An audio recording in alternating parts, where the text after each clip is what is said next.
they got out via the ventilation ducts. Well, I mean, it was Pride Month last one. Yeah. Wait, it's not June anymore? No. Yeah. You're wearing a tie, dude. I need to go back to work. Ugh. Oh. Okay, so let's see. Well, we had a really interesting conclusion to our last episode of the show. Our CIA contact turned turncoat Quadruple agent on us. Yeah, he quadruple agent. He showed us his nuclear missile silo that was like on his farm, and then he launched a nuke at us. And yeah, he just shot a nuke at us. Well, we got in our our invincible bunker, obviously, and the entire studio was destroyed. But thanks to the advanced nanotechnology loaned to us by the NSA, we were able to rebuild the studio in a matter of days. So take that, CIA.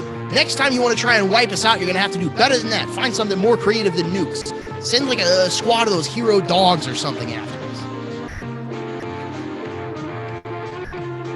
How about them? How about them dogs? No. I was thinking maybe if we were to defund all police departments and replace them all with police dogs. Not the mean kind, but like the good kind. They just kind of go around and sniff at people, preventing crime. Police pigs. When they find truffles. Yeah. They go around, sniff, they eat all the trash. Yeah, God, that would be great. Yeah, sure, right. Yeah, replace all cops with therapy dogs. People are committing crimes. You know, people need a wellness check. A little dog comes in through your doggy door and like, hey, pal, you're going to be okay. You're like, why are you talking to me? You're a fucking dog. Oh, excellent. So, yeah, last time around we got nuked, but we built the studio back up. It seems like every time we host the show, something horrible happens to our studio at the end. We've been nuked. We've been overrun with vampiric dinosaur animals. One time Conan the Barbarian came into the studio and massacred everybody. But then, we've got clone backups. We got nanotech in the basement. So we're pretty much fine whenever that shit happens to us. It just is really distressing. Like we go through all the trouble to put the show together and people just do this.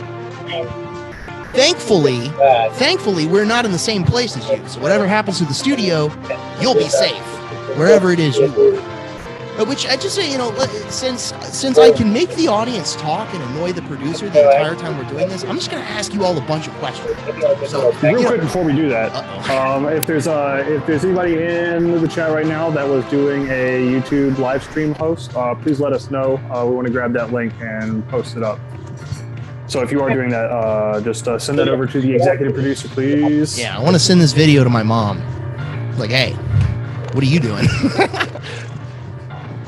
Yeah. Oh, wait, really? Dope. All right, sweet. Well, okay, look. If anybody's mom is watching tonight, hi. Your son/daughter is beautiful, and I love them. I'm sorry I'm using so many cuss words, but it's just that kind of fucking show. Tell me that, yes, the X's have arrived. Terrorists win. 3. It sounds like we're getting some interference, some contact from CIA agent Jaguar. Oh, we've got our handler on the line. Yeah, I think. Can you hear me? Figure out a way for me to hear our handler. We're hearing Jaguar now. Can you? Am I gotta put my headphones in so I can hear Jaguar. Oh, Reverend Bunny Day. Long time no see. Wow. It is mega. Hello. You to myself at this point. Yeah, Can you hear me? We're all having a conversation. Yeah. Can you hear me? Hear you. Shit on everybody. We hear you, Agent Jaguar. Yes. I like your new bass. Yeah. So I just want to clarify that I'm not a cop and I'm not in the CIA actually anymore. I'm now my agency actually got disbanded after all the protests. So actually, I'm now with the Federal Department of Safety and Violence. So I'm actually responsible for all safety and violence. Susie Sakamoto. Oh, man. Be like, yeah, get on email staying, get on Zoom. Yeah, I saw her right before the devotional, which afterwards I saw you, Eggplant. I'm up at the lake. Yeah, All right, got there already, huh? Nice. Those sharks.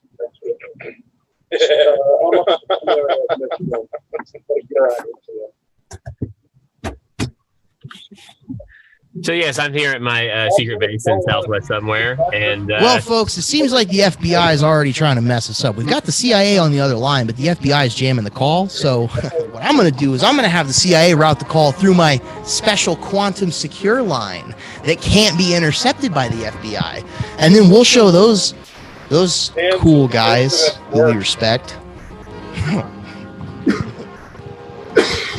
On a completely unrelated note, while we're waiting for Jaguar to connect, I just want to talk for a second about a little thing called COINTELPRO. Now, COINTELPRO was a very cool and normal program run by the FBI in the 1960s and the 1970s. Oh, wait, who's on the line? Hello? Hello, who is this?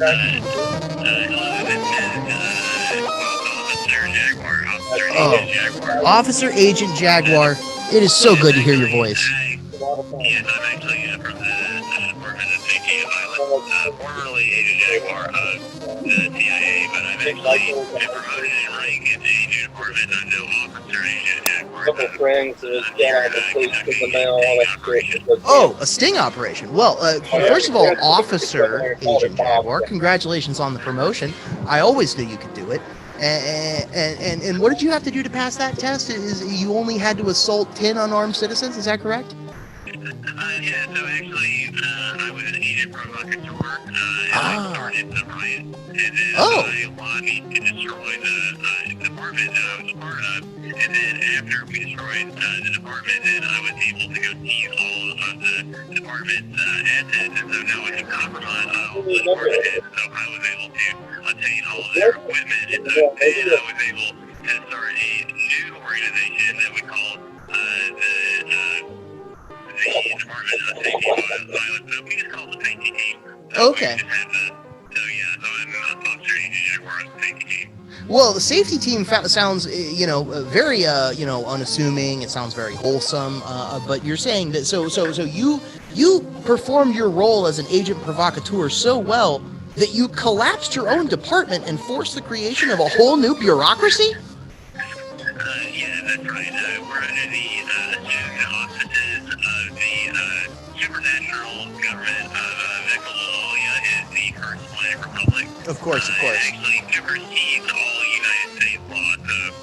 So there is the United States, but then the laws of the United States only exist as a subset of the laws of XXIII, and XXIII Right. actually encompasses the United States. So the laws and everything from the United States are subject to the saviorage of the supernatural government of XXIII. Of course, and we've discussed this on the program before. That's why most United States flags that you see in public have that gold trim around the edge, indicating that they are not in fact sovereign flags. Yeah. Well, that's why our flags are all fringe. It's on top of the yellow field, and so the yellow field is what represents XXIII. XXIII was founded under the principle of monks talking. The first monk says the flag moves. The second monk says the flag does not move, the wind moves. And the third monk said neither the wind nor the flag move, the mind moves. And so XXIII was founded. Yeah. Well, and Vekolalia, since it was in fact formed on the fringe of its very first flag, that is the nation state that undergirds all other flags, right? Any flag that you see is gonna have some reference to Vekolalia. Echolalia? Doesn't that have something to do with like? Prototypal heritage, all flags or subsets of flags.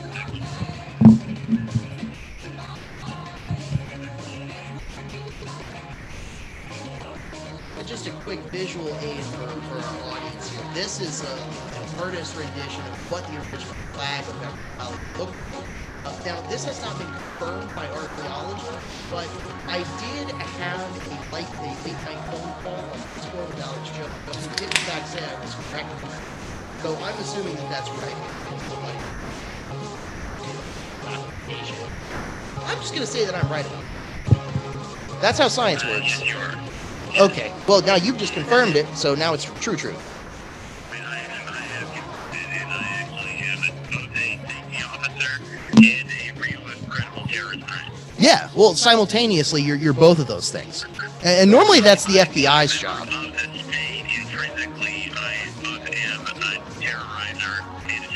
Yeah, exactly.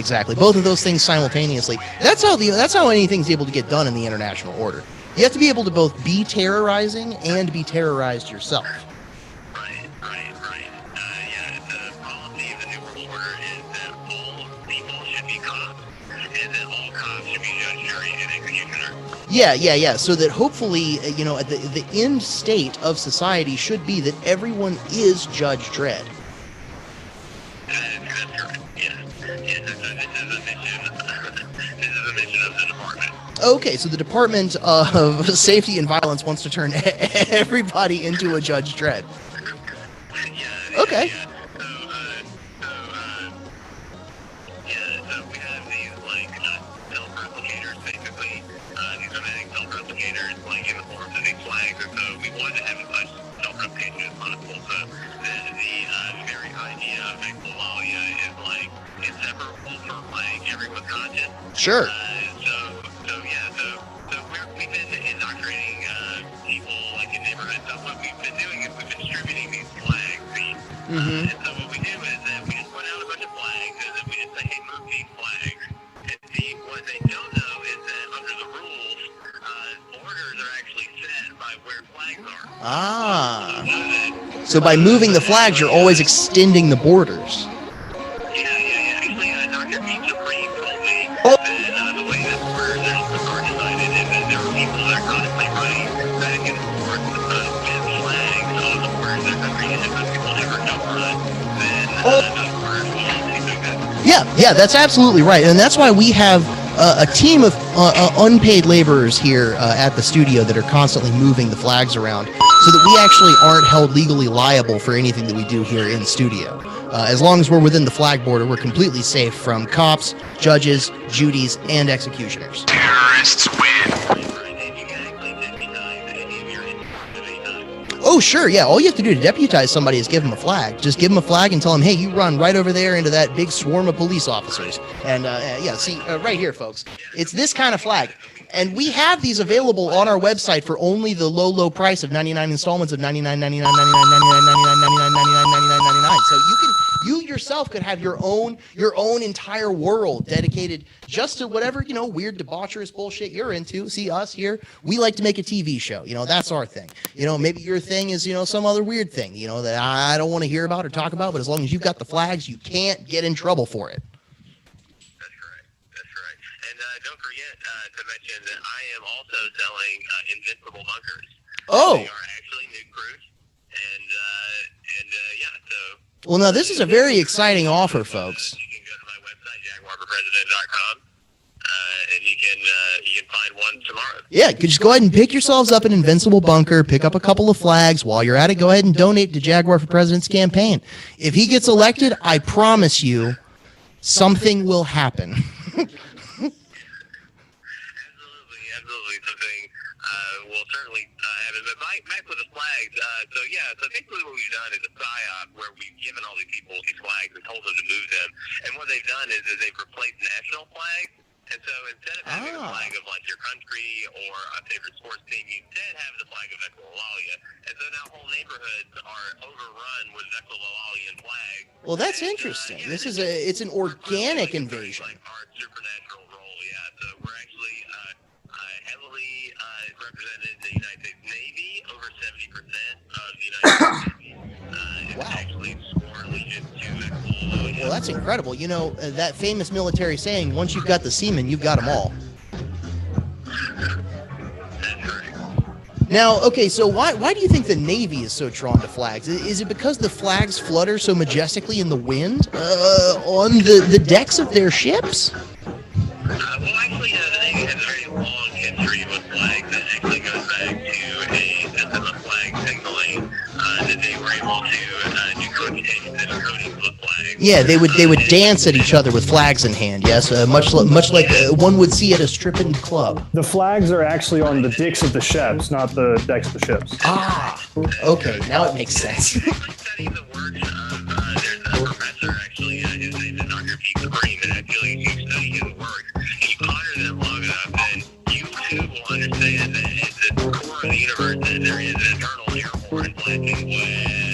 Oh, absolutely, yeah. The Big Bang, a lot of scientists are now coming forward and saying that the Big Bang was itself the very first air horn sound. And that primal bwah birthed all life. Ed Whitten has actually revised it to call it the Big Bwah. The Big Bwah, yes, of course. Well, and that, of course, is why Bill Nye was censored and cast out of the university and forced to become a performer, known as Bill Nye the Science Guy instead of Dr. Bill Nye. He was the first one to put forth this theory. Right, yeah. And now he's consigned to the halls of Netflix, his doctorate stripped away, and all of his great scientific contributions thrown right into the dirt. That's right. We all know that Dr. Bill Nye definitely had no more education than a bachelor's degree and also never invented anything. That's right. He's a complete fraud and a sham, and instead you should all read the works of Bob Lazar, a much better scientist who worked at the very real and not fake Area 51. Right. Yeah, he definitely did not work for any fake organization. He has never lied about any of his tenure. Nope. He never lied about anywhere he worked or any of the fumes that he breathed while he worked at those places. I definitely did not inhale. And there are numerous people that will corroborate the fact that he did in fact work there. That's right. There are hundreds and hundreds of other engineers that have worked at Area 51 that have come forward and said, Bob Lazar is telling the truth. He's the most truth-tellingest guy that ever lived. And they were all assassinated. Yeah, because engineers are like among like the most ethical and unsafe people because it's their responsibility to build critical infrastructure. Exactly. And of course, whenever Bob Lazar came forward with the truth, then like they had that full responsibility as engineers to all step forward, and that's why you heard the sounding. Yep. Sounding like praise from the scientific community, and they were finally united. Like that, yeah, Bob Lazar is right. Yeah. There are alien guys that like preyed on UFO windshields inside of Area 51. Yep, right there. Just right there in Nevada. And interestingly, they cleared all that stuff out so that when the civilian raid of Area 51 took place just last year, all that stuff was cleared out. Nobody found any aliens while they were there. That's right. Because they moved them to Area 52. We actually moved, actually, as part of that project, we actually moved to Area 51. Oh, interesting. So Area 51 itself is now in a different location. Right. Okay, so you have to understand that Area 51 is a trans-temporal entity that is actually on Anunnaki. So I think you heard a little bit about Anu earlier, and I think, like this might be a good time to talk about defense crystals and also Sure. and why it's important. Oh, Lush is critical. How critical your Lush security is. And we can talk about guiding crystals and defining crystals that are available for purchase at jackfrepresident.com. Sure. Well, you don't want to just talk about crystals without them being available for purchase. You don't want to keep the people from the crystals. Only available for purchase in Monero. Okay, and you can Oh. also mail me crystals. Okay. So I could just mail you gold and then you'll send me crystals. Yeah, you can mail me gold, and I will make sure that your Lush is protected. Okay, excellent. And now, I obviously know what Lush is. I am among the initiated. In case anybody in the audience is not aware, could you briefly explain what Lush is and why its security is so critical? Yeah, so the first thing that you have to know about is alien crash landing. Okay, so drunk aliens crash landing into pine trees, oak trees, walnut trees. Drunk as hell off space farm. The primary cause of that teenage aliens that are coming via Lush. Yep. For them, it's just easy things to, see someone get like around here walking around with a big stack of Lush and they don't even realize what it is because they've recreated that concrete temporal economy. Yeah. It would be like if you had like a toddler like walking around with, like $100 bill like pinned to his chest. Oh, sure. I would absolutely drop kick the shit out of that toddler, take the $100 bill and run. Yeah, you would, because this is America and that's what our values are. Yeah, exactly. I have to get money at any means possible, and kicking children is just a bonus. Yeah, that's part of the reason that commodity traders engage in cannibalism. Because, Yeah, exactly. The weakest commodity trader is, therefore the most expensive, and it's also they just eat the weakest. Yeah. Well, and access to the Bloomberg terminal is contingent upon your ability to access adrenochrome. So you have to be able to drain a lot of young minds every week to be able to keep trading on the Bloomberg terminal. Access to the Bloomberg terminal, you can say what you will about it, but one thing I can say is that it is affordable. Oh, absolutely, it's affordable. Look, people are shitting out kids every other day. For access and not ownership, it is certainly one of those affordable computing programs. Exactly. I do love, and what a brilliant businessman, someone who was able to create basically an Atari that sucks off coked out Wall Street bros, and he's become a multi-godzillionaire off that. I really respect his ingenuity. Right, yeah. Well, so the Lush, it sits in our brains, right? It's kind of an astral cryptocurrency that aliens like to harvest and then use to. Now I know that the nanobots are trying to get you to tell you where the Lush is, and so we're gonna have to go back. Damn it! Because it sounds like you're trying to find out where I keep my Lush. No. That someone who's not influenced by nanobots would not ever try to uncover the location of my Lush. Yeah, okay, that's a good point. Okay, so small confession. When we rebuilt the studio, the nanobots did in fact stay inside my brain. So I am currently under mind control by nanobots. I don't know who produced them. I assume it's Elon Musk. I've been smoking a lot of weed. I don't know what's going on. I keep looking at Tesla stock. I can't stop myself. But it's okay because you can only mine Lush. Have you intended for Octobots? No, what the hell is that? Well, do you need a quick rundown on the Bogdanovs? Yeah, I do. I'm terrified now. Well, so for one, you can trace their lineage back to the ancient bloodline. Oh, okay. Another is that, they're family, they're of the family of, the old kings of Europe. Oh, so they're Habsburg, inbred kind of people. All AI companies and all nano research companies are all Bogdanov companies. Oh, so Peter Thiel's definitely one of these guys. The first city on Mars. Oh. The first city will be Bogdanov. Okay. From the space-time perspective of our dimension, there's 70 Earth years, but they're actually timeless transcend world beings. Oh, okay, so they're just kind of slumming it by even being in our reality. Right, and so they use our reality to project themselves up to the next dimension, and how they do that is they concept of shitcoins. And so the shitcoin economy actually funds the CIA and the US swap scams. Oh, sure. And the John McAfee, Elon Musk, Ethereum giveaway. Yeah. It also provides most of the viewers for David Icke's YouTube channel. Right. Yeah. That's primarily funding sources of the CIA. So we're in control of the shitcoin economy right now. And that's just China, right? Yeah, right now. Okay. Oh, a new scam coin? All right, listen up, audience, because this is a good way for you to either become millionaires or become deeply, critically in debt. Stay tuned. Okay, so it's called Wagey, okay. And how it's used is the company pay their employees in wages instead in US dollars. Okay. US dollars? So outdated. Right, they're so, less empire. Yeah. Well, the only reason I use US dollars at this point is to fold them around and make 9/11 jokes. Yeah. Now that it's sovereignty in the United States, it's completely destroyed by the pandemic. What we're going to be doing now instead is we're going to wagey.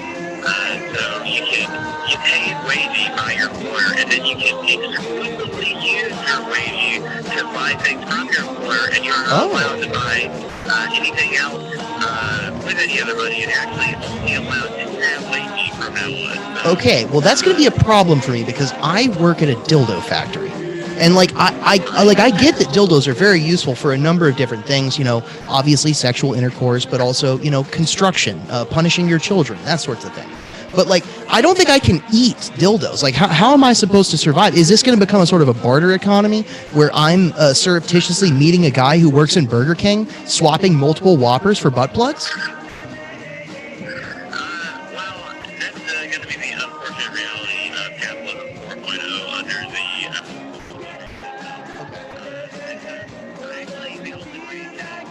survive is to either work for Amazon or to actually not survive.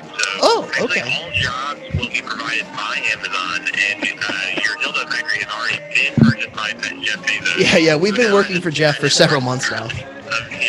Yeah, so you're actually working for Jeff. And actually, this whole year, you've actually been working for Jeff. It's just, they thought it would be funnier if they just never told you that you worked for Jeff Bezos. That totally makes sense. So you can only use wages, you can only buy things from Amazon, and you're not allowed to say the word script, and you're Sure. not allowed to have a union. Okay, well, sure. I was never gonna have a union working for Jeff. But yeah, no, it's not a company script, and I totally understand that. And I'm willing to stand by that as long as I can buy things on Amazon. Look, having my salary just turn into boxes and boxes of whippets that show up on my front doorstep every now and then is, not the worst thing in the world. If anything, it's just taking the gas station out of the equation. Right. Yeah, so money is a lot like gas, okay? So Sure, you need it burns. to be able to move to places in your life. Yeah, right? absolutely. I need to be able to move to the toilet. I need to be able to move to the kitchen. A well-lived life is just a tour gas station. We all know that. That's so true. So, Yeah, gas stations in different countries, gas stations in different zip codes, different kinds of gas stations. Oh, what am I? I'm going to need my dongle that's attached to my stereo. I do. But I want to get it. as many gas stations as possible for the most good. Yeah. Well, and here's a question about, things that are the most good, okay, hang on. I'm going to have to pass you off to our producer just for a second. I have to a critical dildo that I accidentally left in my room. Hey, kids. So, all right, Mr. Jaguar. Anyway, so I'm here to tell you about how you can make lots of money, but you have to first ascend to the astral plane and turn off my microphone. Where time becomes a loop. Because this, was it Loosh? Loosh coin? Sounds like douche coin. Anyway, with this Loosh coin, which you can only mine in the astral plane, and this dongle, we're actually going to be able to get Agent Jaguar here way louder so that into the loud zone so that he can compete with our coin samples. Yeah, and we technically have a contract with the CIA that if we don't give them the same volume that we have, they will in fact not nuke us. They'll just send a Predator drone, and those are way more effective. Yeah. Oh, there we go. They definitely are. The invincible bunkers, by the way, are not rated against Predator drones. If you want to have an invincible bunker against Predator drones, you have to get the invincible bunker Alpha Plus. Okay. Oh, okay. That's the limited edition. Upgraded level. Okay, so the invincible bunker is the starter level, and so we're going to have to give you an upgrade at least to a tier 2 product if you want to survive Predator. Okay, and what's the price difference on that? And is it in U.S. dollars, or am I going to have to start giving up plasma? It's actually, you're only going to be able to pay for it in wagey. Oh, okay, sure. That makes sense. It's actually a heat-based cryptocurrency. So it's based off of the work that you do, measured by how many calories you burn. So you damn. actually work in an Amazon warehouse indefinitely, and then as you pay through, that secures your lease to own on your invincible bunker. Okay, so if I'm understanding this properly, I think my so-called intellectual labor that I do is not going to be worth anything in the new economy. Content creation, talking, thinking, I do very little of that, honestly. But all that stuff is going to be completely out the window, and it's all physical labor from here on out. Is that right? Well, so consider that your brain does burn a considerable number of calories. So you have to be, actually, it burns most of the calories for your entire body. So you can actually thrive as a content creator and a meme creator. So we can actually hook your body up to this battery hookup sort of thing, where it basically will make you into a living battery, where your knowledge labor will provide heat and also a psychic layer, which will be the control layer, and then the thermal layer, which will provide the energy for the system. So you'll actually power the augmentations for the computer system based on your calories, and we'll be feeding you a taste of cryptozoological animals that we have created in our lab that have been made to have the highest energy possible. Sure, we're talking like ground Bigfoot sausage. We're talking Loch Ness steaks, that sort of thing. Yeah, absolutely. Yeah. So then that way we have the most caloric density because remember, Bechtel-Wallalia is both supernatural and supranational. So all of the laws from all of the dimensions or alternate dimensions. These are just suggestions. Exactly. From an officer and an agent of the Department of Safety and Violence. So. Well, I feel like we should take your suggestions seriously because at the very least you are an officer of the Department of Safety. Now, violence is definitely in the mix, but safety I feel like comes before violence in the name of the department, so that kind of makes it more important. That's correct. Now, what do you say to the critics? You know, I get all these people in my DMs all the time asking, okay, Agent Jaguar, okay, does he really work for the U.S. government? Does he really work for some sort of supranational agency? A lot of people seem to be very confused about where your loyalties lie. And I would like to give you, you know, as a fair-minded host, an opportunity to respond to these questions. Crossfire time. Great, yeah. So really, you have to look at the hierarchy of double crosses from the acid FBI. And so the acid FBI, our mission is to go into behind enemy lines and to raise a fighting force off of local people in conducting an information mimetic war where we'll convince people to have certain views that will influence our political narrative. Sure, like my insistence that in the 1950s the Koreas got flipped. The FBI, which is part of the acid CIA and the acid NSA. It's a split responsibility. All people have LSD as a human right, and to ensure that that mandatory possession of LSD is enforced at all times.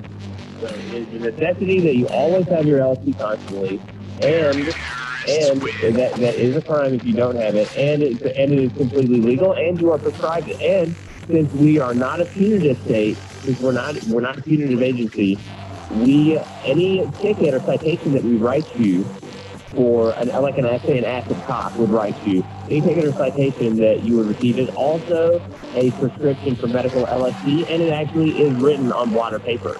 Oh, I see. Okay, so you really don't have a choice. That's our main mission.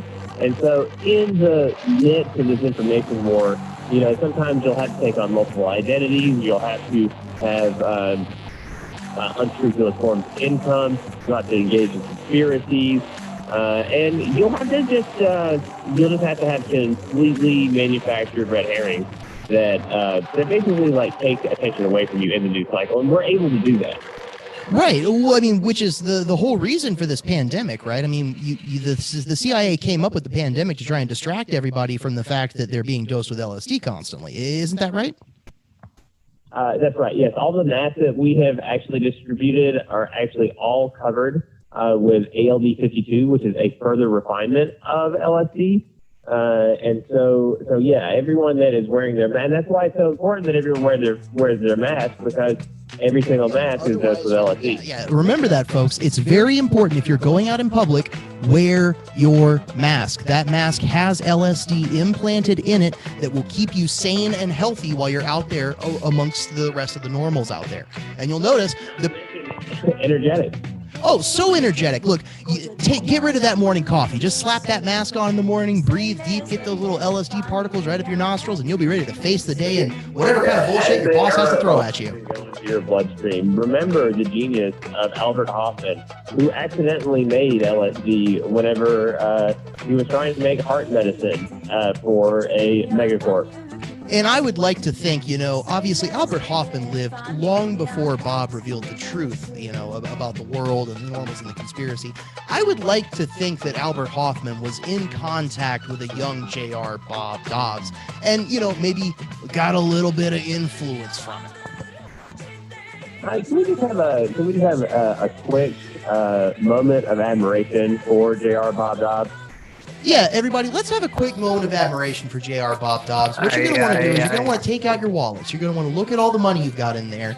and you're going to think really, really hard about everything you've ever spent your money on and realize that membership to the Church of the Subgenius is probably the best purchase you ever made, the only one that actually was cruelty-free. Not a single person's soul has been ravished by Bob yet. Several bodies have, but no souls. And just want to let you know, people say there's no ethical consumption under capitalism. That is completely false. As long as you are purchasing a membership to the Church of the Subgenius, that is the only ethical transaction that you can, in fact, make under capitalism. Just need to make that clear. This whole Albert Hoffman LSD thing makes me wonder with the Acid FBI if there's any connection to one of our sponsors, or not sponsors, Big Acid. Oh, yeah, sure. Well, of course, I want to let everybody on the show know we're sponsored by the super PAC Big Acid. They were, of course, the ones behind every political campaign that you have supported and every political campaign that you have despised for the last 25 to 35 years. They are the biggest super PAC in the world. They are sponsored mostly by the New World Order, the Illuminati, but they do have multiple funding streams also coming from Walmart, Amazon, et cetera, et cetera. So we just need to get that out of the way. We are sponsored by Big Acid. Now, to reiterate the question, what is Big Acid's relationship to the Acid FBI, CIA et al.?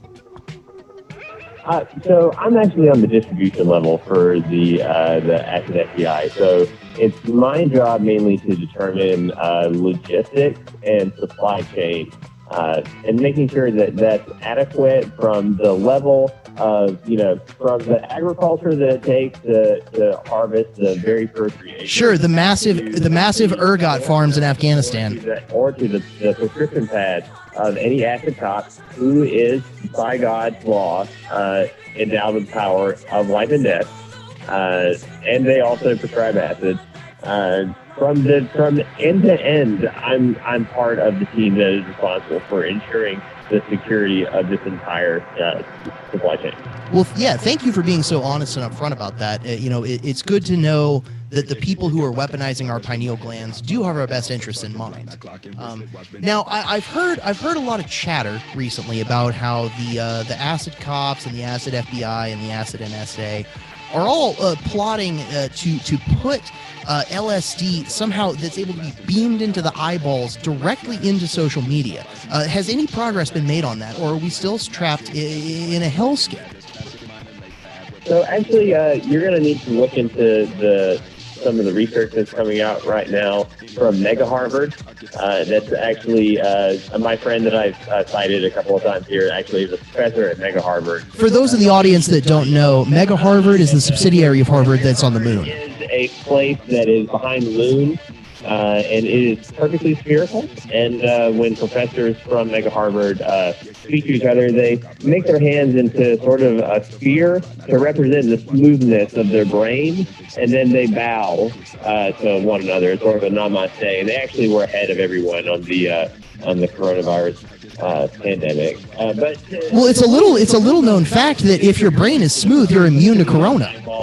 So I'm going to have to just say that the research is completely cutting edge at Mega Harvard, and really from second to second, like the technology is advancing. So by the time that I would have gotten finished explaining to you how advanced it already has been become, it would have been advanced to a new level. So it actually would have leveled into new levels of leveling by the time that I would have finished explaining how advanced it really was. Which is really why, talking about any research coming out of Mega Harvard is really a fool's errand. By the time you finish, they've already just run circles around you. They've got a whole new paradigm every 5 minutes out there at Mega Harvard. But let's not get into the competition between Mega Harvard and Mega Oxford. Everyone knows that everyone from Mega Oxford is a dog. And let's not forget the engineering talent at Ultra MIT. Well, Ultra MIT operates on another level entirely, not just in the physical plane, but also in the astral plane. They are the ones, of course, who invented the mega astral plane that can only be accessed through Mega MIT's specific gateways. Right, yeah. You have to say some super symmetrical, non-conformal field theory if you want to really begin to understand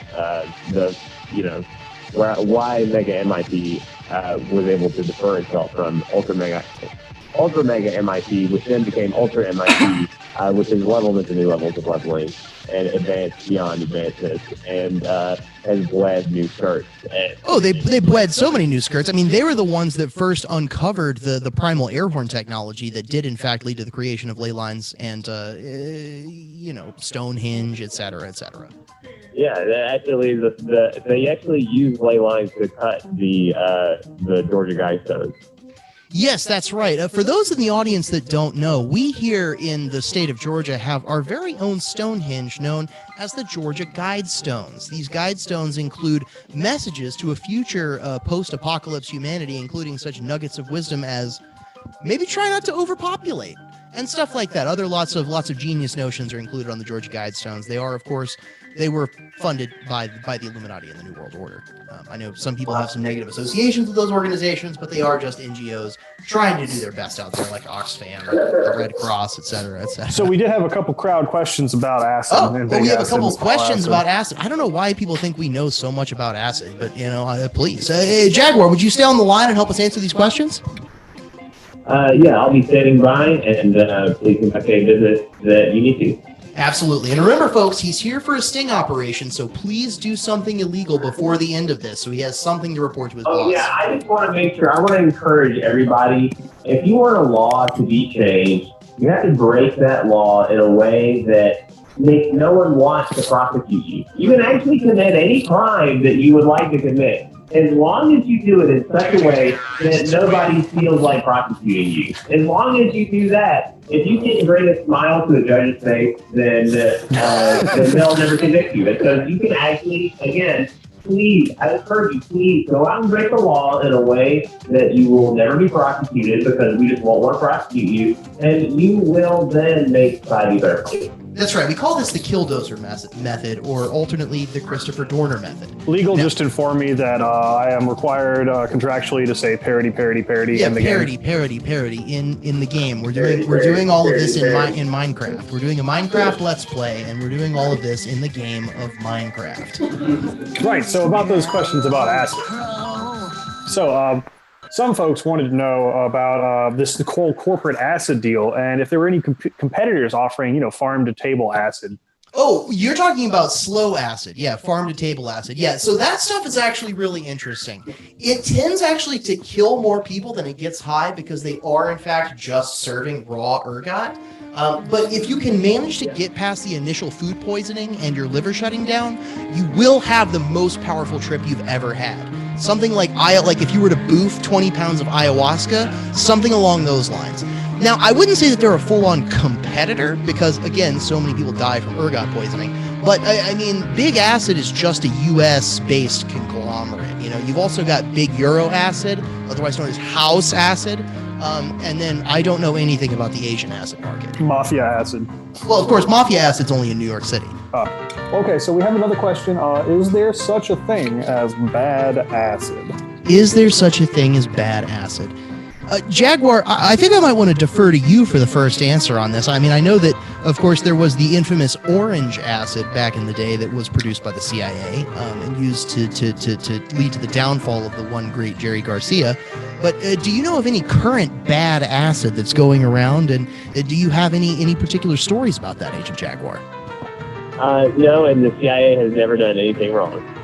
That's 100% right. The CIA has never committed a crime, not in the U.S. sense, not in the international sense, not in the should be sent to the Hague sense, none of that stuff. There is not bad acid. That can be, and like I said earlier, make sure that if you break the law, that you do it in a way that no one would ever want to prosecute you. And so any of the things the CIA has ever done, I mean, they've all been in good fun, and we don't need to talk about any kind of international criminal courts or the Hague or the UN. Who among us has not accidentally killed tens of thousands of people trying to overthrow a government? It's something that happens to everybody, at least once a weekend. How do you boof ayahuasca? How do you boof ayahuasca? Okay, well, you're going to need a funnel, and you're going to need something that has a lot of air pressure. Oh. Other than that, I think I'll pretty much leave it up to your imagination.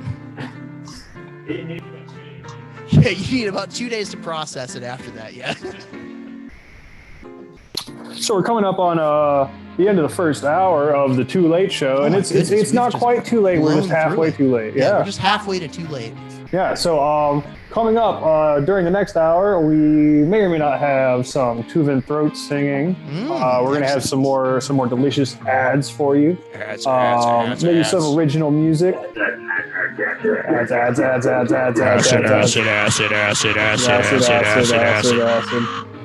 Well, thanks a lot, folks. You know, we're gonna take a good 2-3 minute break here. I'm gonna go do some acid. I mean, I'm gonna go take a piss, and you know, we'll be back with you in just a minute. You know, dopamine, serotonin, gab Ben. Think about any sort of questions you might have for us. You know, questions for me, questions for Agent Jaguar, questions for our producer. Thanks a lot, folks. We'll be back with you in about 200 seconds.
Got my producer out of here for just a minute before we're back to the show. This is now it's uncut Dr. Crow. Dr. Crow After Dark.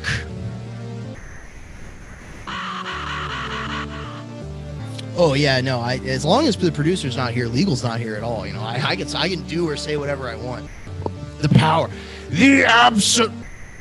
Producer's back. Okay, guys, I have to stop all that stuff I was saying. It's not true. Not true. Not true. Not applicable. Not legally binding. Not legally binding. Not legally binding. What's the deal with coronavirus?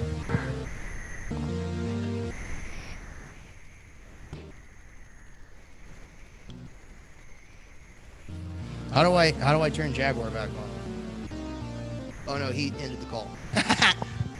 All right. Beep beep beep beep beep beep beep beep beep. All right, just let me know when we're live. Was it?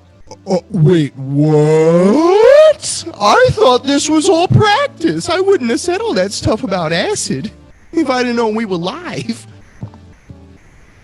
That's a lie, folks. Since my father is Satan, I do have diplomatic immunity.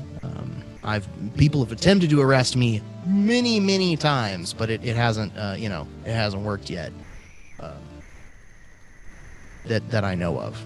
Maybe I'm in prison right now. Maybe I've been in prison my whole life. The prison of society, man. Yeah, nailed it. Well, so before we go back to our normally scheduled programming, I just want to give a big shout out to the folks at the Church of the Subgenius who put this together. I've been a fan for decades. Have never come to an X Day. Of course, it would be this kind of an event that makes my first X Day happen.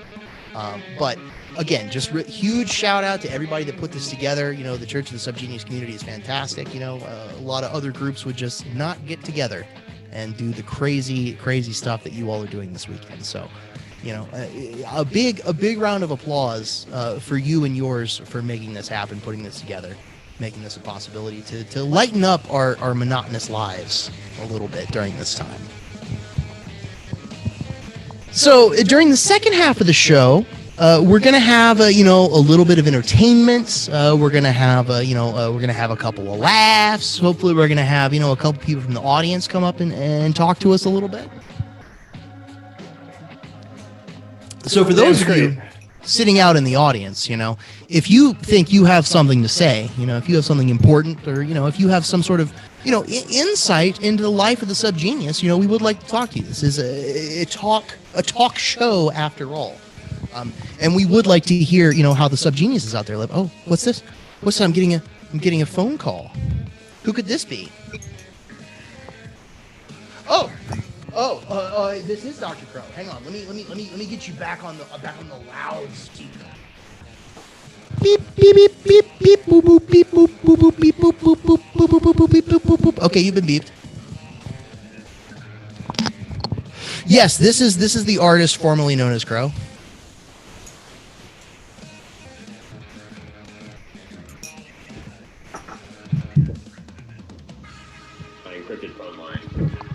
So you've already been elected president? Yes, that's right. When did that happen? In the Bechtel-Lawalian grand election. Oh, okay. So yeah, that actually is an election that happens outside of time and space, for those of you that aren't familiar. So if you think you missed it, it actually does make sense. You did miss it because you are unfortunately a temporally bounded being, unlike President Jaguar. That's correct. It actually took place on November 5th, 2020, but moment is all one moment, and so it currently is happening right now. Sure. That happens all throughout space and time, undependent on our traditionalist 3D models of reality. Right, yeah, so you may have heard of a sovereign citizen before, but some of us actually are transtemporally sovereign, so we actually don't hail allegiance to any other temporal reality other than the one that we exist in ourselves. Well, so that seems like it would make a lot of sense, because that way, nobody can really talk shit about you not showing up for your court date, because you can always just respond, aha, but my court date has not yet happened in my ascended reality, your so-called honor. Right, yeah, because in the enlightened, ascended, elder, senior reality, I've already actually been proven innocent for all crimes, and so we actually had a simulation for every possible crime that I could have committed, and they actually all came back negative. So I actually cannot be convicted of any crimes. So if somebody like you were to go up against somebody like Tom Cruise from Minority Report, he would just kind of have an aneurysm and die, because he wouldn't be able to process all that information. Well, actually, Tom Cruise is also not allowed to be convicted for any crimes, because as a Scientologist, and actually was one of the heads of Scientology, he's actually a reincarnated and ultra ascended enlightened being of ascended enlightenment, and And so, so actually he can commit crimes without any kind of punishment, because if he did them, then that was the thing that was in the universe's plan to have been done. Right.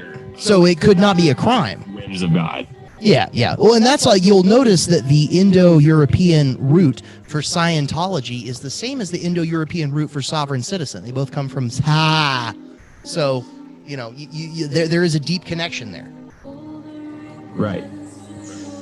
And these sorts of linguistic connections are crucial. I think that you said that there were some questions coming from the audience. I think so. Mr. Producer, sir, what's next up on the docket? Well. So on the diggity docket, we've got Reverend Shoggoth from the crowd, as well as our resident chemist and tube and throat singer, both just about ready to join up. Oh, wonderful.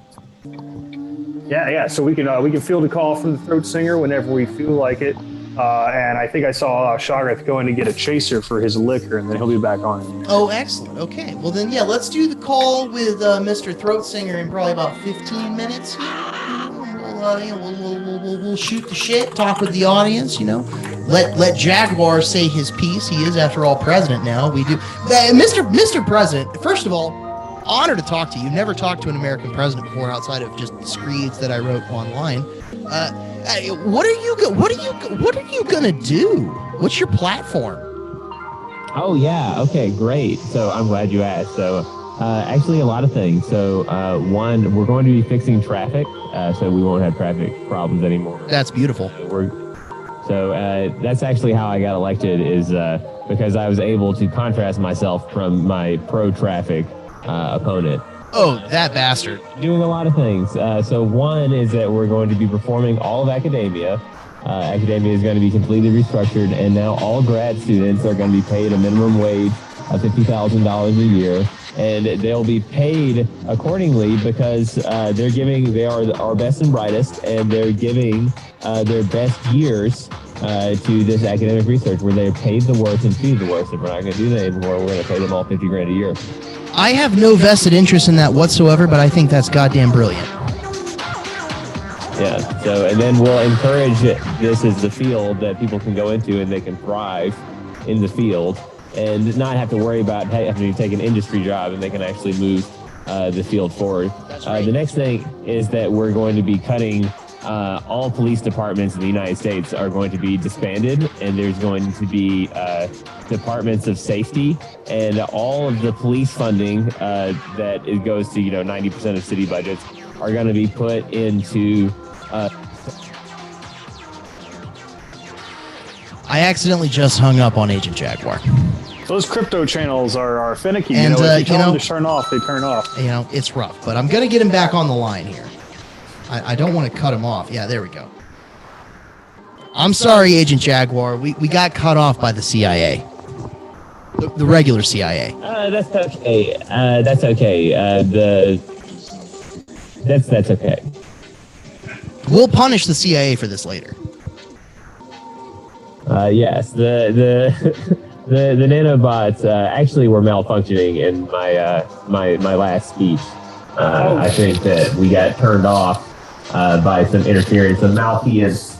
Some malware malfeasance. Can we clear up that Eldritch nuke thing from the last episode? Yeah, look, no hard feelings about the nuke from last time, right? Yeah. Now that I'm president, I actually pardoned myself for the crime that I committed, so you don't have to be worried about that anymore. That's fantastic. I would hate to see you get prosecuted for nuking us.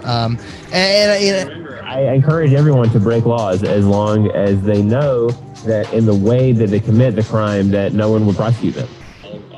All things are legal in that way. That's right. Which is why when you commit a crime, it's important that you come up with an airtight legal defense for how you were either too insane or the law just doesn't actually apply to you because of logical reasons. That's right. So we're cutting all the police budgets, and we're also cutting the military budget, and instead we're going to completely fund NASA, and so NASA is going to be like 80% of the federal budget now, and we're actually going to be training everyone to become an astronaut. That's great. That's fantastic. I've always wanted to be an astronaut. And also a cop. Well, sure. If you're going to be in space, you have to police space. Now, I don't think humans should police other humans, obviously, but humans should police other extraterrestrial species.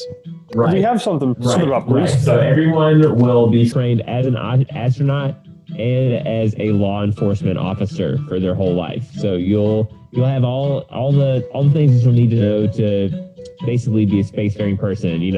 Detailed knowledge of engineering systems and environmental science and biology. But you'll also be able to kinetically control. You'll be able to kinetically, tactically control a battle space. Yeah. Thing together, we're gonna have all that. That's crucial. That's critical. Mr. Producer, what are you saying over here? Yeah. So, well, we had an edgewise comment over here saying that our set looks like an empty apartment rented for 1 week to do a porno film in, barely furnished. I just want to say I'm down with that aesthetic. Yeah, that's an interesting point. It wasn't actually a porno film. Believe it or not, it was a snuff film. But I survived, and so I get to keep the house. Damn, that's a good deal. Now, we had been talking about how humans shouldn't be policed or whatever. We do have humans that are policed. We also have humans that are citizens. And we were thinking about, with this whole deal with the brutality and all the, problems and, the citizens just getting a little upstarty, that we wanted to, turn the tables a little bit and make all the citizens police and then turn all the police into citizens or something. That's like right. That. We've been talking about the wheel of karma and how when you're talking about wheels and spokes and hubcaps and spinners, things move around a wheel. So what we need to do is we need to pick up all of our places and just move it one spot to the right on the wheel. So here's how that works. Okay, the current cops, get rid of them. Boom. That's the new military. Okay, the citizens, right? Everybody who was not a cop before, boom, those are the new cops. They'll know what laws to enforce, what laws not to enforce. They're not psychos. But the current cops right now, so they're in the military now. But now you have a problem. Okay, now we have double employed military. So what do we do with the current military? Boom, swing them around, turn them into civilians. They would be able to get so much shit done. If you just think about the military lifestyle, you don't really get to do drugs. You can drink sometimes, but you got to get up at 6 a.m. You can't drink that much, but get up at 6 a.m. So they become citizens. They get all the jobs done great. The citizens do a great job at being cops because they don't want to arrest anybody. The cops do a great job at the military because they just want to kill people. So I really, if we just pick them up, move everybody around, one space on the wheel, it'll work out great.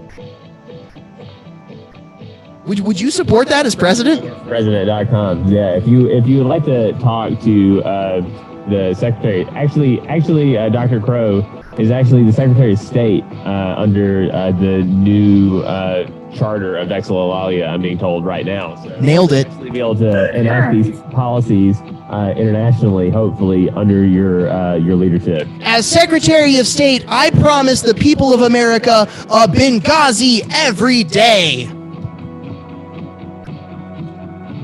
Or at least once a week. We do have a question from the audience, from our resident artist, Mr. Dakota. Oh, yes. Yeah, so he's asking, this is to the time president, how would you circumnavigate the tightly held Vajranithian regulations to not be regulated? That is a good point. Mr. President. He didn't hear what I said. Can you please repeat the question? Oh, yeah. So what kind of regulation? Vajranathian? So the Vajranathian regulations to not be regulated. How are you going to handle those as time president? Yeah, how are you going to handle the Vajranathian regulations that say that regulations shouldn't be regulated? Well, actually, we're going to be getting a Vajranathi regulator, which will regulate the Vajranathi regulators. And so once the regulators of the Vajranathi regulators have been regulated, then we'll have finally regulated Vajranathi regulators. Yeah, then we'll have standards that are regularly regulated for all of the different regulators so that they can regulate that in their different, in every single jurisdiction in which they would have to regulate those regulations. Yeah, so I think the answer to that is yes? Question mark? Key custodian. The answer to that is key custodian ipso custodes. Exactly. That's Latin, folks. And if you don't know what that means, it means that you don't know Latin. So just think about that. I prefer gold press Latin, but... That is Latinum, sir. Oh dear. Okay. Don't do Ferengi economics with me. We have another question. Is how does the CIA like to be punished? Oh, this is a good question for you, President Jaguar. How does the CIA like to be punished? Now, I've heard that they like. It is a sovereign currency, okay, that is backed by precious metals, and it is completely controlled by the government. Yeah, the Ferengi Central Authority is the single best currency exchange regulator and or manipulator in the known universe. We've actually modeled a lot of our policies off of Star Trek because Star Trek was a significant part of American history when America was still a country. Yeah. We decided to base our fictional real country off of a real fictional country. Well, and that's smart because the real fictional country actually has opportunities to work out its constitutional dilemmas in ways that we really don't. Right. Well, we have breaking news headline. Yeah, breaking news headlines? Reverend Goldilocks has informed us that the NCIS, after recent investigation, has shown that Navy LSD use has surged over 70% in the past few years. And there have been over almost 200 investigations into LSD use and trafficking in the Navy in the past 2 years. So I'm wondering if Big Acid or the FBI is somehow involved with the Navy now, or if they're just getting really bored on those ships. Well, if you'll notice, President Jaguar said earlier that the number of people in the Navy that are actually serving under a sovereign flag is up to 70%. And sovereign citizen availability and LSD usage correlates at a 1-to-1 level. So literally everyone who has ever done LSD is a sovereign citizen, and everyone who is a sovereign citizen, even if they have not done LSD, their brains are broken just as if they had, in fact, done LSD. So, yeah, I would say that also the Navy is the #1 branch of the military that deals with aliens and alien incursions.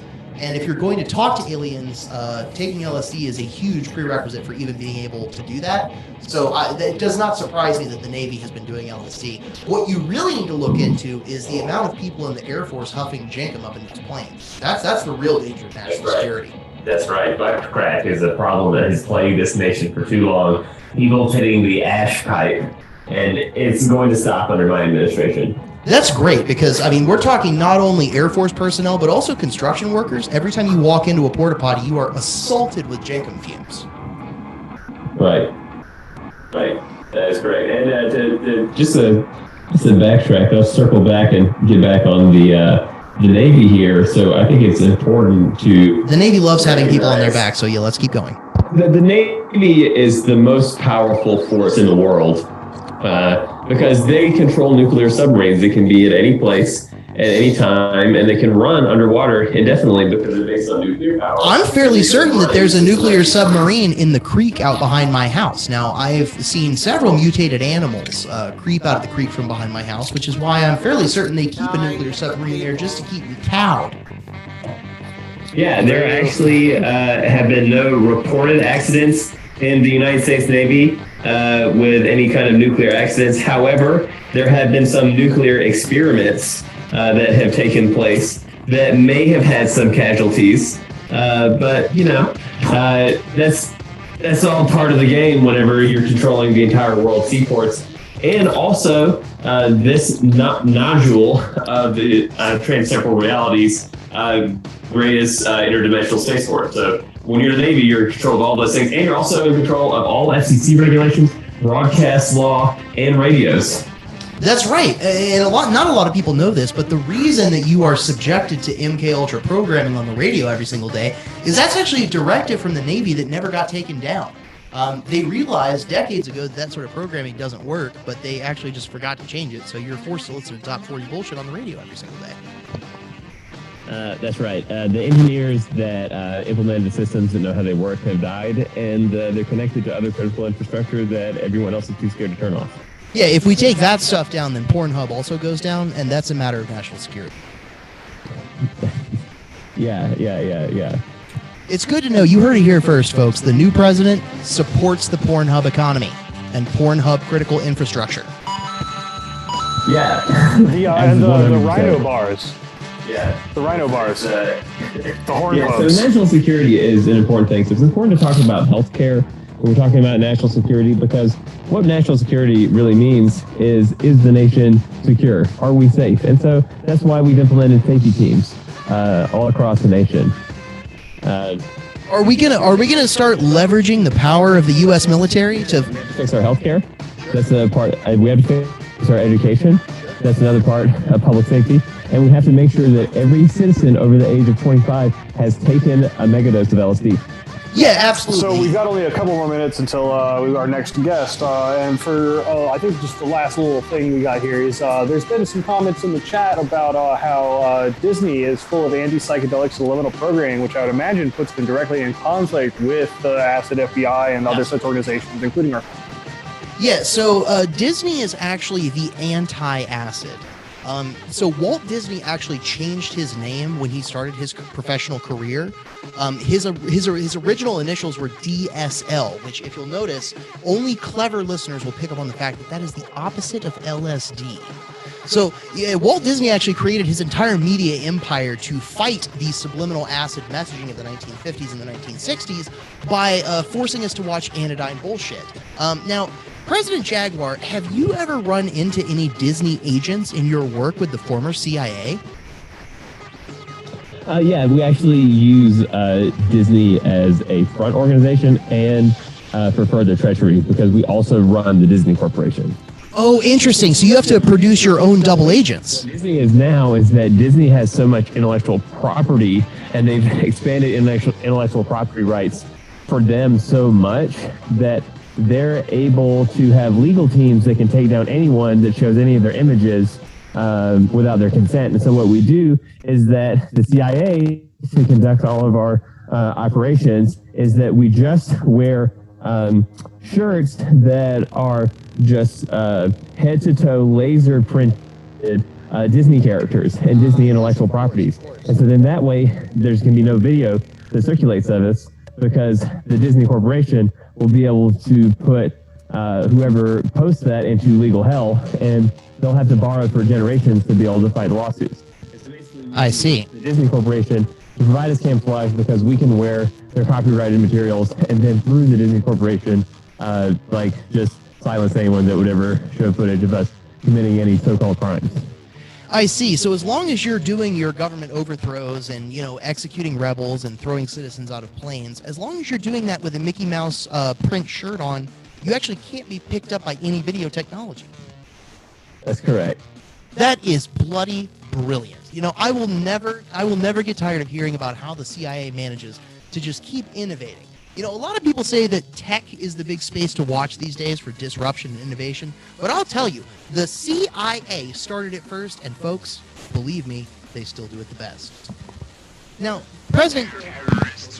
Medicare for all, so we're glad to announce under the new administration, we will have a single-payer healthcare system, and we will have unified hospital prices across all hospitals in the United States. You'll know everything that you're paying. You're going to have to see all of the books, all the behind the scenes, and that is all paid for by fraud committed by the CIA. So thank your local CIA operative for going and doing international crime to be able to fund progressive policies in the United States. That's right. If we didn't rob the sovereign wealth of every other nation on earth, we would have lots less money. So, all right, Mr. President Jaguar, it has been a pleasure and an honor speaking to you tonight. We're going to go over to our next guest now, but I just want you to know the Too Late Show with Dr. Beelzebub Pro is all on board with your administration, and we hope that we could be your #1 media vehicle going forward for any sort of policy positions that you want to do. We'll even let you come do the State of the Union on the show. Absolutely. Excellent. Yeah, I actually turned down Alex Jones earlier. Thank you, President. Thank you, Mr. President. And a bundle of arrows to I need both of those. I'll be conducting our business in very simple reality. And I wish everyone a good night. God bless you, and God bless Vexillolalia. Thank you so much, Mr. President. Well, folks, you've just heard from the new President of the United States, Agent Jaguar. Now, that's not all we have for you today. We're not just a politics show. We don't want to inundate you with policy and all that kind of talk. So we also have a beautiful artist to come onto the show with us tonight. Mr. Producer, who are we talking to next? Well, we're talking to a currently non-pseudonymous gentleman who has multiple talents, and I believe will be dialing in via encrypted crypto line here quite momentarily. We expected him at 10:25. Well, he ran a little late because sometimes there's all this policy stuff. We to talk do about. tend to run a little long when we're talking serious policy discussions. Yeah, there's a lot of things to go through. Yeah. But that being said, Eat your heart out, Vox. do we have any advertisers we want to shout out real quick? Well, we've already talked about Big Acid. Who are our other advertisers that we have? Obviously, Dr. Crow's whiskey, Dr. Crow's bourbon whiskey. Dr. James Crow invented the sour mash process in 1835. He revolutionized Kentucky bourbon making. Old Crow soon became the world's best-selling bourbon. Through the years, Old Crow has often been imitated but never duplicated. Enjoy the true original. And just a little tidbit, one of Dr. Crow's little tidbit facts for the audience. Old Crow whiskey was actually the favorite whiskey of U.S. President and General of the Union, Ulysses S. Grant. And several times during the course of the Civil War, Abraham Lincoln, as a present to General Grant, sent him cases of Old Crow whiskey. And one of General Grant's diaries includes the wonderful passage where he talks about how he and the boys uncorked a barrel of Old Crow whiskey and then had a horrible next day from the miserable hangover that they all got, and they were unable to make war on the Confederate States that day. So we've got a couple things in the chat. One gentleman says he proclaims that he is the Emperor of the United States, and he's happy to submit to an interview in the future. Sure, we would love to talk with an Emperor. Dr. Toad is about to call in. It looks like he might be right beautiful. now. Dr. Toad. Am I speaking to Dr. Toad? Try and get you as loud as I can possibly get you here. Can you hear me? I can hear you, yes. Can you hear me? Ah, yes, we can. Welcome to the show, Dr. Toad. Thank you. So it's nice to have you, Dr. Toad. The last time we spoke, we had a nice dialogue about the works of Philip K. Dick and some of the finer points of throat singing. Well, tell me, Dr. Toad, I don't mean to diminish your credentials here. Dr. Toad, what brings you to the show tonight?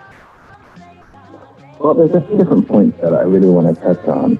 The main thing in light of President Jaguar's deal is I really felt that it was important to bring into light the events that the Swiss are playing into at this moment. Are you familiar? So, you know of the LHC, the Large Hadron Collider. Oh, of course. Yeah. So, I don't know if your listeners know, but there's been many different synchrotrons that have been built by CERN in Geneva. The LHC is only the latest and the largest, and there are many more that are being planned. And so, there's this notion of a curved black hole, which is a black hole with high angular momentum. And it has this peculiar property where it has closed time-like curves within it. And it's able to be created by these particle collisions and these colliders. And so you're saying that humanity could create a sort of a simulated black hole, possibly at CERN or a similar facility? They already have many times. Good God. And so these different colliders, the first one was built by the Swiss. The Swiss go back a long way with the banking and the royal family. We've been going to Swiss for a long time. Well, and they have a lot of mountains that they can hide scientific cities. Right. But you have a smaller range. You have the proton synchrotron, the post-synchrotron booster, the anti-proton decelerator, and all these different rings. And there were weaker versions of the LHC. And what these things can do is they create these curved black holes, and they're able to send back a brief message through these closed time-like curves. They're tachyonic in nature, and so they're able to go back a certain amount in time proportional to the amount of energy that they accelerated. So the more energy you put into the system, the further back you can send it, I would assume? Precisely. And so you use the first one to send yourself plans and research from building the initial accelerator so you can build and fund a bigger one, and a bigger one, and a bigger one. Until hopefully you have one that traverses the entire surface of the planet, potentially. Precisely. Or, around the moon, as his plans, Elon Musk. Oh yeah, I would actually prefer for there to be a black hole on the moon as opposed to on Earth, seeing as how I live on Earth and not the moon. Yeah, precisely. But I mean, so the whole goal here, I mean, is to be able to predict, the future. I mean, that's the whole goal of the elite, And so there's a few different roles to play here. In this script, Albert Hoffman, he is this. He is into this. And so what LSD, what it actually does is it behaves as a type of antenna that interacts with the microtubules in your neurons. And what it does is it, tweaks the wave function of those to actually be receptive to these tachyonic messages from these colliders, the messages in sensing the future. And so what LSD is it's a primer to receive these messages. You see. And do these messages only go one way? So, for example, if I were to attune myself to these messages using the power of LSD, would I only receive messages potentially from the future? Or could I tune into the past, Akashic Records style, and see previous lives or lives of those that have collided with my small little atoms? Now that is an interesting notion that my team and I have not looked into yet. I mean, it's possible via not LSD, but potentially different psychotropic, that you might be able to achieve that by tuning the wave function of those microtubules in your neurons to pick up a different type of message. I see. So ultimately it is the manipulation of the microtubules in the neurons that allow you to receive these messages, so it is not LSD in and of itself, it is the fact that LSD tunes these microtubules that allows you to receive messages from the future. Is that correct? Precisely. It has to do with the aromatic nature of the molecule and the wave function and different resonances between the wave of the message and the wave function of the microtubule. Now, do I have to receive messages that have to deal with messages of light and life, inclusion, that sort of thing? Or could I use this to scam my way to winning bets on the Super Bowl? Why do you think the Swiss banks have such a power, have so much power? Oh, I see. So the research foundation that you're working for presumably receives funding from somewhere. Are you, in fact, using these microtubules to bet on future Super Bowls? I mean, funding through the National Science Foundation is rather limited, and so we find our way. And that's impressive. I respect scientists who are able to find the funding to get stuff done. Some people, they write grants. Other, more visionary scientists invent a special kind of LSD that allows you to receive messages from the future and receive funding through those means. I appreciate that and respect it from the bottom of my heart. We do have a question for the crowd for Dr. Toad. We have a question for Dr. Toad. Yeah. Would you rather take all the LSD, the spice melange, or LSD laced with spice? Oh, that's an interesting question, Dr. Toad. Did you catch that? Would you repeat it? Yeah, so would you rather take all the LSD, the spice melange, or LSD laced with spice? I mean, the spice must flow. I mean, really, I think the spice is butyrated LSD. I mean, that is the sine that's a powerful claim. Communication paradigm. Yeah, I think that's right. I mean, the spice melange, among other things, allows you to circumnavigate, subspace and deep space. I, for one, have been able to walk, skateboard, bicycle, and definitely not drive, all under the influence of LSD. I have not driven a spaceship yet. I'm getting to it. But I would assume I could also drive a spaceship under the influence of LSD. So I think I tend to agree with Dr. Toad here that LSD is simply a concentrated form of the spice melange, and one that we don't have to fight giant worms to obtain. At least not yet. At least not yet. Yes, it is always a possibility that we will have to fight giant worms, Trimmers style, at some point in the future. I mean, that's where the craters on the moon. I mean, they don't tell you that, of course. That's exactly right. I mean, for all we know, the Trimmers worms could be working for the reptilians that live inside the moon. We don't have a full mapping of the international community of aliens yet. They may even be one and the same. They may even be the same aliens. We just don't know, folks. And that's why we need to go to the moon. Now, Dr. Toad, now what can you tell me about these messages from the future? Have you received any messages that you would like to relate to the audience or to us here in the studio?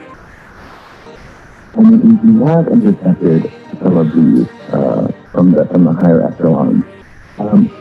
Primarily, what it seems to be about, there's this notion of the land-hour limit, which is that there is an inherent entropic cost to computation, which means effectively that how much you can simulate or how efficiently you can simulate depends on the energy of the system, or more specifically its entropy. Okay. And so the Swiss nobles and other parties which are in the same game effectively, what they're trying to do is buy their time. And so because the amount of computational power you can harness relates to temperature, what they want to do is a waiting game. They want to wait for the universe to cool so that they have the same computational resources are able to accomplish orders of magnitude more. And so what they're trying to do is effectively create a controlled collapse of society to freeze over civilization. Now that they have their elements of control in place with these colliders to send back and correct time loops if something goes astray. And of course they've done this many times at this point through many different loops and have navigated the political landscape and learned how to really engineer this collapse to be as effective as possible. Right. One such collapse led to the popularization of nu metal in the early 2000s, which outside of a collapse of time, space, and everyone's tastes would not have been possible. Yeah, I mean, there's a number of different things that, come out of this, Catholicism and the water supply and militarism. I mean, there's a lot of effects. That's right. Any time society is weird, you can almost definitely. Right. And so the goal really is to wait until, near the edge of the universe where you can asymptotically, as you approach absolute zero, get more and more computational power. And so really, I mean, I don't know if you want to live in a simulation. I mean, we're already a computer. But that's really the goal, is to try to last out the edge of the universe as long as we can at the end of time. But it necessitates that we stop doing things now. And so they're trying to press pause on civilization until things cool over. Yeah, they want everybody to cool off a little bit, and presumably in that last second, right before the end of the universe, as things reach absolute zero, that is when computing power will reach its all-time high. So potentially we will be able to compute our way out of the end of the universe, possibly by computing a new big way. We have a little bit of commentary. Roger Penrose formal cosmology, which is a way that what they're looking into is possibly circumnavigating the heat of the universe, or at least sending an algorithm through to the other side so that they can be reborn in a way. Oh, excellent. Yeah, so we don't have to lose everything. Much like the end of a roguelike, you've died, but your progression gets to carry over to the new save game. Yeah, naturally. Dr. Toad, will you stick around and field some questions from our audience members? Absolutely. Oh, wonderful. Mr. Producer, well, what does the audience have to say about all this? So the audience has been, rabble-rousing a little bit, as subgeniuses are wont to do. And there's been a few complaints, such as, this seminar is killing my boner. Please send dunes. So, yes, one audience member says that we need to send dunes to cure the killing of their boner. Now, I would never cast aspersions at the subgenius crowd. I don't want to imply that the death of your boner is due to anything other than the endless talking that we're doing. But I do think this is important to mention that this is also sponsored by BlueChew.com. Now, if you go to BlueChew.com, you can get pills like Viagra and Cialis, but chewables work up to 50% faster than normal pills. So you don't necessarily have to have a dead boner. If you just go to BlueChew.com, enter promo code The Too Late Show, they will ask a lot of questions and not give you any discounts. I mean, there are some novel types of Viagra analogs right now in the works. Because it's huge messages in the future, there's effectively a massive porn database, petabytes, where they're just using it back into the past for people to pick up with this product. Okay, yeah, that's a great point. Actually, if you were to invest in this system, you could actually watch porn that is produced in the future. So if your boner's dead now, if you're completely dying boner-wise from the lack of good content now, you can project into the future, and any sort of weird porn that they come up with in the future, any sort of cool fetishes that we haven't even discovered yet, you'll be able to watch all that and be way ahead of the curve boner-wise. There you go. Any other audience comments we can help with? We do have another question for Dr. Toad. Excellent. Romulak says, I have a question for Dr. Toad. What is the best episode of Mystery Science Theater 3000? The best episode of Mystery Science Theater 3000. This is probably a minefield of a question. I imagine we're going to get a lot of different responses to this.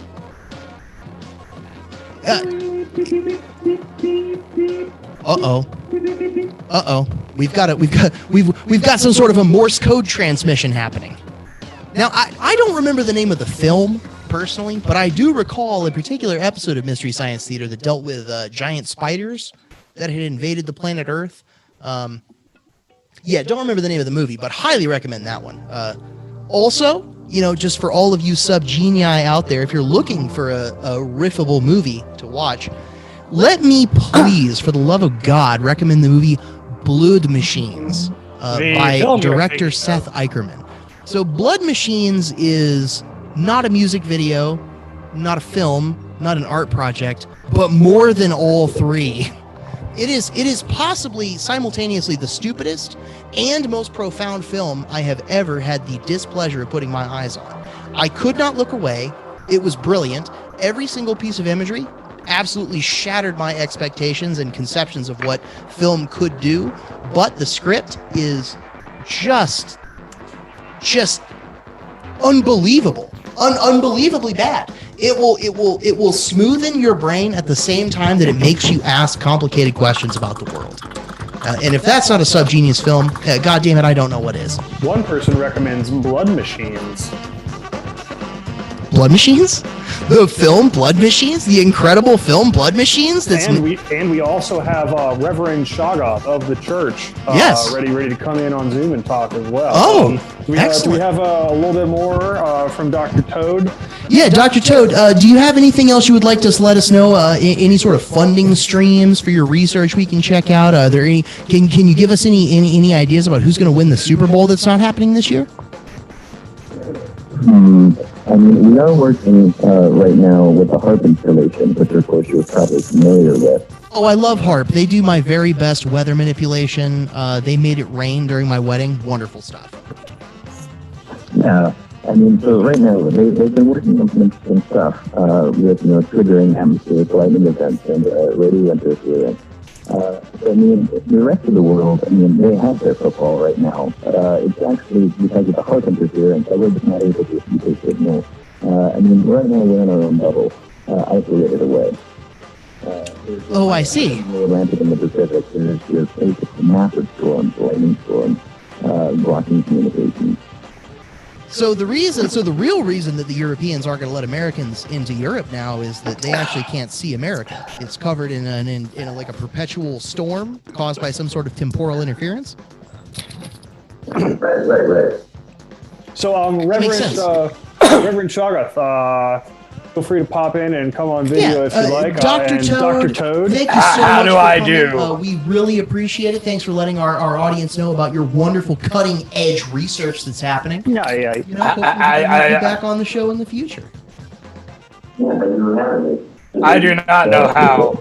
Absolutely. Thank you so much, Dr. Toad. You have a great evening.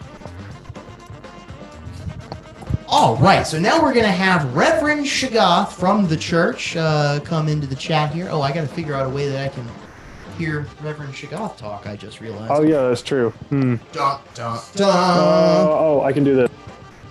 Or can I? Do you have headphones? Can you? You have headphones. Yeah, get them. We're working on some technical difficulties. If the host can't hear the people that they're talking to, it's a little harder. But here we go.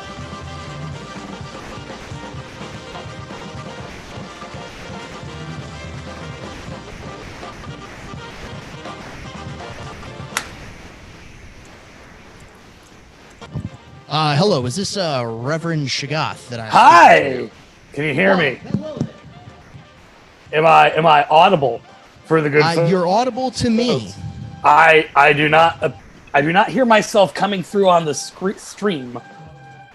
Oh, cool. Yes, you are in fact audible on the show. I've just received word from my producer. Okay, weird that I don't hear myself, but that's perfectly good. Hi, Internet. It's good old pal Dr. Shagath. How's it going? Oh, yeah, we're doing great over here. How are you doing? Well, I was trying to decide whether or not I'm gonna take my my big government Donald Trump acid tonight or tomorrow, but I think I'm gonna take it tomorrow for the end of the world. Sure. You want to be on acid when the world ends. You guys are making it hard for me to leave it sitting over there, though. I gotta tell you. We do like to provide a powerful temptation to those who are acid prone. I am getting peer pressured, like down at the docks, like when the guys are meeting and we're like, you know what sucks? The dang government. You know what we got to do? Parody non-actionable. That's what we got to do. That's right. Parody non-actionable them right out of the. Yeah, we're doing it in the video game. Obviously, we're doing video game acid, not real acid. Yeah, no, obviously, yeah. The stuff you get from the shopkeeper down in the little town before you got to go on the dungeon. That's right. A +10 potion of confusion. +10 a hit. Hey, oh, am I right, folks? Yeah, bunch of degenerates. So tell us about your X Day. How's this going? How does this compare to previous X Days for you? I know everybody in the Subgenius Zoom X Day chat. Many are, hey, this is so great. We can hang out indoors. But I like being outdoors in the 90-degree sweltering heat, breathing in the jankum fumes from the portalettes. That's right. It makes you feel alive, reminds you of your essential humanity. It does. And there's an advantage to Wisteria that we don't have here on Zoom, which we couldn't have on Zoom, which is that at Wisteria, you don't really get an internet signal. Unless you're willing to pay for it. That's fair, yeah. And instead, usually I get to spend my X Day 4 or 5 days off from the gibbering nonsense of the quote-unquote discourse. Yes. And instead, now I'm here and I can actually check Twitter, and it's absolutely torturous. Well, now you can hear this nonsense discourse alongside the nonsense discourse of Twitter, and I would imagine those two are completely incompatible. It's definitely causing some contradictions in my head, some psychic dissonance. It's difficult. Yeah. Hopefully some productive psychic dissonance. And now maybe next physical X Day, somebody will bring some big board that they project tweets onto all day. What next X Day? This is energy. It for sure. If the world doesn't end this year, just imagine how bad it's going to be next year. I mean, good God. Well, I figure, we've been lied to for so many years in a row now. And obviously, that's just the aliens testing our resolve. That's not anybody lying or trying to grift us or anything like that. That's just the aliens, testing us. And I hope that, after everything that we have proved this year about how dedicated and innovative the Subgenius community is, those aliens will have no choice but to just snatch us up tomorrow morning, if for no other reason than we could fix their spaceships. At this point, they should at least feel sorry for us. But sure. The quote-unquote president of the United States is speaking in front of the Big Head Mountain today, I'm being told. Mm-hmm. And there's a lot of discussion on whether or not Big Head Mountain should be given the old kaboom and returned to a, not necessarily its natural state, but a more natural state. Mm-hmm. And what people don't realize about that is something I learned is I was homeschooled, so we learned real history. Oh, and I was homeschooled as well, so yes, I hear you. Yes, we learned real history, not this fake stuff they teach in the government schools. Yeah, the kind of history where you go through your life learning it, and then you hit about 23, and you're like, wait a minute. What was the Civil War about? I feel like I was being lied to as a child. No, man, it was about states' rights. That must be it. States' rights for what, though? What exactly did they want rights? No, just that doesn't matter. It really. But just the thing rights, is about just Big Head general Mountain. rights. There's heads under those heads, Little like heads? you blow one head off, and you get even worse heads. Like a Underneath. Russian nesting doll of heads? Yeah, you blow up George Washington's head, Jefferson Davis is right under it. Oh, good God. You don't need that. Blowing up enough heads, am I eventually going to get to David Duke? I eventually, and as a fellow fan of Old Crow, Ulysses S. Grant and Mark Twain's, the whiskey that freed the slaves, the whiskey that invented American literature, I can't get behind that. What we need to do, actually, instead of blowing Big Head Mountain up, is put more heads onto it. Oh, over just those dilute heads. it. Yeah. But I don't know whose heads we'd put up there anymore. Obviously, Bob. But the pipe. Sure, obviously Bob's going to go up there. I say we even put Stang up there. I'm fine with that. He's not that ugly. We can put him Yeah, up. he's Philo. handsome for a sub-genius. Connie. The whole Yeah, gang. put the Connie whole up gang, there. Probably put Frank Zappa up there. Put Jimi Hendrix up there. Yeah, we just make the heads smaller so we can fit more of them up there. Yeah, go nuts. Have every great American that ever lived be up there. That's got to be at least 200-300 heads. Mountain sculpture is just so inherently impressive. I just can't bring myself to want to see. Oh, it's so cool. You blow a head into a mountain. That takes Yeah. I don't want to have it disappear. You know, at the very least, just have better heads. Better heads, more head. The society needs. We need to give more head. As a society, we do need to give more head. Yeah, you're right. We need to be more grateful, and we need to give head everywhere, especially on mountains. We must be as the Hydra.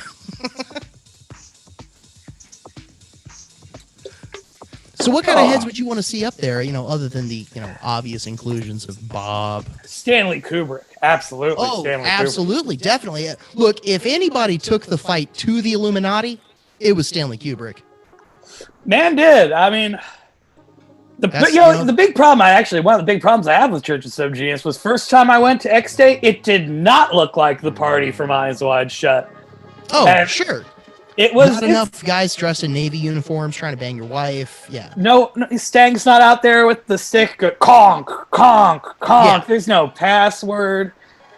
It's any good party's got to have a password, and that's just me. But I do like passwords. Anything that adds a layer of secrecy makes it better. What was it, Prospero? Yeah, Stanley Kubrick. Let's see, who else would be good up there? Brian Wilson of the Beach Boys. Just sure. So that he can Brian have Wilson, one. cool guy. Just so that he has one and Paul McCartney doesn't. Yeah. Oh, yeah. Well, Paul McCartney, not American, so I can't imagine putting him up there. No. Is Davy Jones from Destructimotron is saying I love the monkeys in the chat, which I assume means that he wants one of the monkeys up there. I believe Davy Jones is British, so I don't. Nesmith would be a good that's not going to choice, work. Hey, we're the monkeys. And we love people say we monkey around. For anybody in the who's listening who's never seen it, you should go out and find the Monkeys movie Head. Oh, Jesus Christ! It is something else. It is an artifact, a visual artifact from another universe. A absolute forgotten piece of Bulldog, a million years ahead of its time. The Monkeys attempting to destroy their own career. Yeah. While smoking kids with Jack Nicholson. To see a corporate entity attempt to self-destruct decades before there was a paradigm for that, thanks to Enron, they really did a great job. Yeah. People don't. Ramulak's correct. Frank Zappa appears in that movie. Absolutely does. And it provides me with a comeback that I've often used as a gentleman who travels in what may be described as progressive circles and has certain aesthetic choices. I have been accused of being pretty white, but thanks to Monkeys, I can say, the line is, your music's pretty white, man. It's like, well, so am I. Oh! Yeah, that's pretty good. Oh, all right. Well, my producer is alerting me that we are nearing the end of our airtime. Reverend Shagath. Yes. Thank you so much for coming on board with us. We really appreciate hearing from the Subgenius community. And now pleasure. we have, something to bring up with President Jaguar that we need to get rid of Mount Rushmore and, add a million. No, we need to improve. We need to add on to Mount Rushmore. Yeah, and we thought we might be able established- to hit our very own mountain. So here in Georgia, we have a similar mountain to Mount Rushmore. We have Stone Mountain. But I it think I've seen has that one. Confederate generals all over it. So maybe we can add a bunch of tiny little heads to that one too. But why don't they be like, well, you think that's bad? What about Stone Mountain? It seems like a perfect way to deflect blame. Exactly. This country can't even deflect blame properly anymore. Yeah, people have forgotten how to do it. Look, it's a loss. People don't. Well, I suppose. Do you have a show that I could listen to? Anything I could subscribe to? This is quality content. This is pretty much it, brother. We'll obviously let the subgenii know. We usually do this live, but thanks to the whole CIA engineered coronavirus incident, this is pretty much how we do the show now. So well, this has been a good time as a podcaster. This has been a great time for me. And okay. We may have to reformat. I'd just like mentioned before you send me on my way, listen to Homo Vulgaris podcast, available wherever fine podcasts are downloaded. Patreon.com/H Vulgaris. If you want to give us that Patreon link again. Patreon.com/H Vulgaris. There you go. Yeah, the money sound, baby. Well, thank you so much, Dr. Shagath, for coming on the show tonight. We really appreciate it. It's been enjoyable to watch. I've been entertained. I've been having a gloomy day. This has allowed me to turn off my mind and be distracted by the enlightened babblings. That's beautiful. Turning off your mind is what we aim for our audience. Death to existence, long live the new flesh, exterminate all rational thought. Praise Bob. Amen, brother. Praise Bob. Yeah. Hey.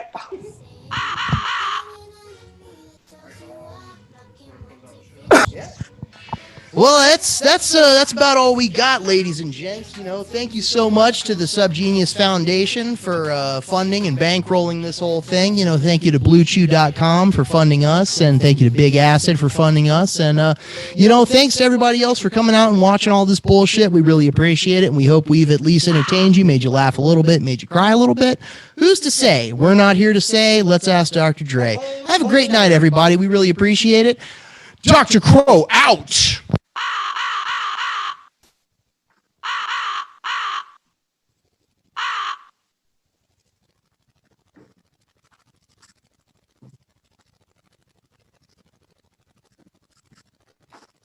My man.